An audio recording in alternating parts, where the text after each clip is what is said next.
Hello everybody, KyleTheGreat here with a long-awaited sequel to the Atlas Earth video. So if you didn't know, Atlas Earth is a game where you could buy virtual land and earn real money. How much? Well, not a lot, but over time it can accumulate, and that's why I'm here. And because you guys loved the first one. Honestly, I never thought I was going to continue this after 1 year, but alas, here I am. To hold true with how I did it last time around, I'm going to go through my stats and give my opinion as we go through. And to make sure I say everything I want to say, I have allotted time in the video for future me to fill in the blanks. The future me is the me who's recording this intro right now. And one last thing before we begin, since I live in America, I don't know what this game is like outside of America. So I will be linking something below for the international players so you can know what to expect if you were to play this game. And with that, I'll see you shortly. Pass me, take it away.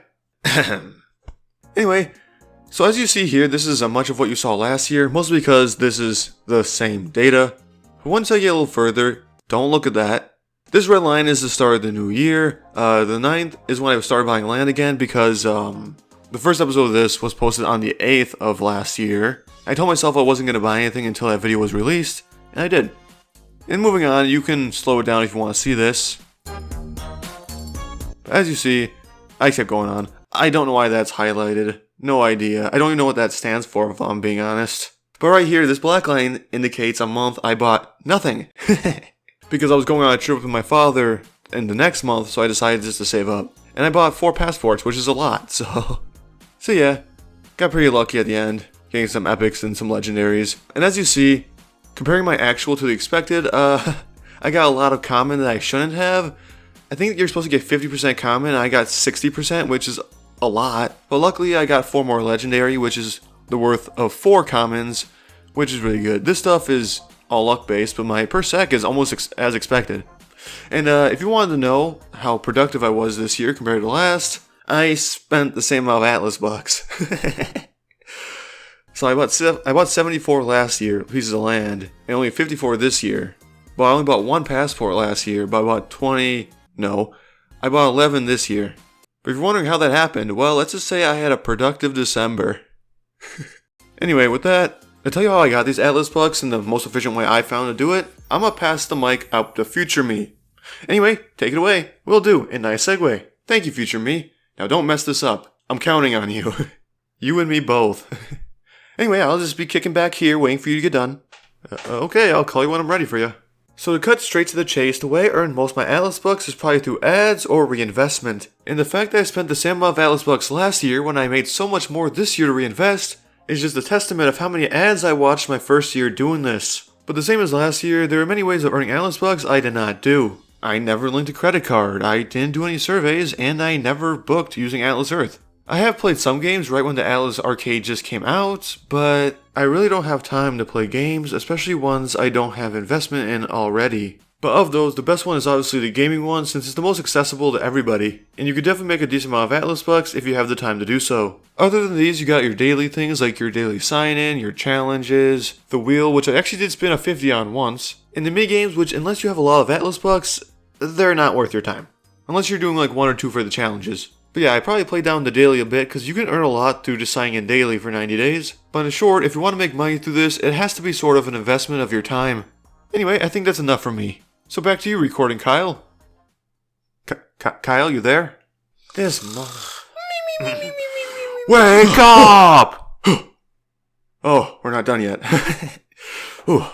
Thank you, pass me. Yeah, whatever. See you for the outro. Anyway, where was I?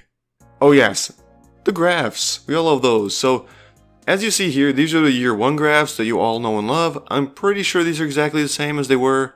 I did edit them and just reverted them back to what they were.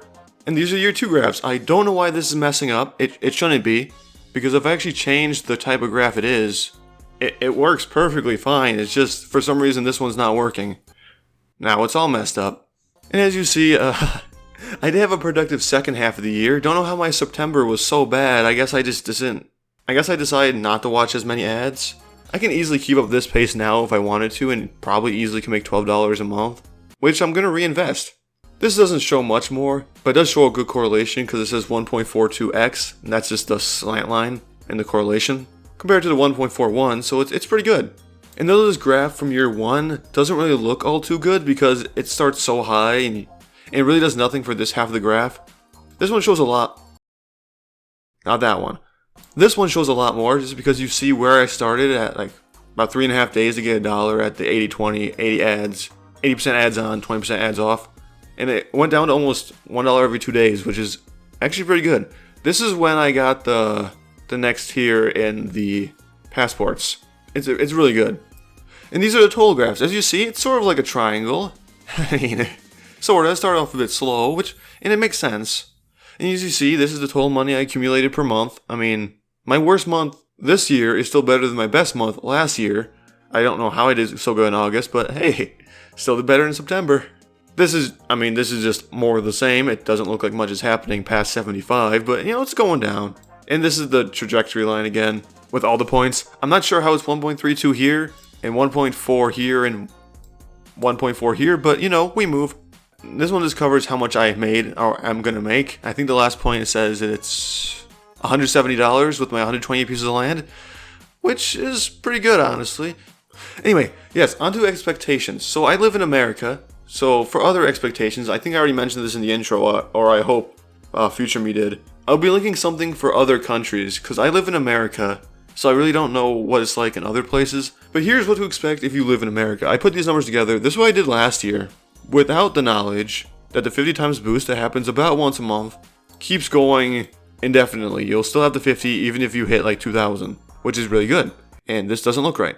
So yeah, originally, without this 50 times boost, it will make no sense to continue progressing because you won't make any more money. But since there's a 50 times boost, me assuming it's going to be on 32 hours every month, means you will actually make money. And I decided to make a break-even number. If you are at the average of what you should be at, like I am slightly above, you'll need this much land to make the max you made at the previous tier. Once I'm hit 150, I'll probably hold off buying land for a while and probably buy passports, because if you buy passports, you make more money without having to reduce your boost, which is always nice. Anyway, let's get back to the graphs, because that's everyone's favorite slide. Anyway, that's that. And since all these graphs were explained to some extent, I guess here is where I'm going to end the video. Take it away, future me. Will do gladly. If you liked the video, want to consider leaving a like, and if you're new, subscribe if you want to subscribe. So I hope this is informative enough for a general overview. If you think I didn't talk about something enough, or you think I just glossed over a topic, do let me know, and can you please stop moving the graphs? Sorry, I'll stop moving them. Thank you. Where was I? Oh yeah, just name the topic down below, and I'll see if I can get back to it in a reasonable time. With a video, I mean, have it be a short or just a shorter video. And one last thing before I end it here. Thank you for your support on the first video. I don't know where this channel would be right now without you guys. So thank you. And with that, I guess I'll see you all in the next video. See ya!